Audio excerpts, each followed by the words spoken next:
V edinem domačem oktobrskem obračunu po vodstvu v prvem polčasu na koncu poraz proti Celju 1-2. V primerjavi z zadnjo tekmo proti Domžalam je Ante Šimundža opravil eno spremembo v prvi postavi, po dobrem mesecu se je v prvo enajsterico vrnil Martin Milec. Začelo se je odlično, na najboljši možen način, že v 3. minuti hitro vodstvo s prvencem Luke Krajnca, potem pa neizkoriščene priložnosti v prvem polčasu in prelomni trenutek, drugi rumeni karton in izključitev Jana Repasa, ki so jo izkoristili gostje in številčno premoč kronali z 2 zadetkoma, drugim v zaključku tekme. S tem prišli do 3 točk, vsi vrhunci nedeljskega obračuna v Ljudskem vrtu v nadaljevanju.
Odličen začetek, prvi 15-20 minut, potem pa nismo bili dobri, predvsem v načinu branjenja, ko smo se dogovorili, puščali preveč nasprotnikov, preveč veliko posest, premalo bili konkretni, ampak dejstvo je, da ti to potem se ti zgodi, če ne izkoristiš vse te priložnosti, ki so se ti ponudile.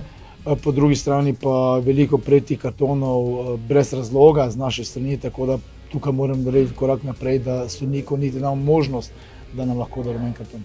Mislim, je težko igrati vseeno, pol ure z enim manj, ampak mislim, da smo se korektno borili, dve priložnosti smo imeli in iz teh so nam zabili 2 gola in nažalost nismo izvlekli vse ene točke.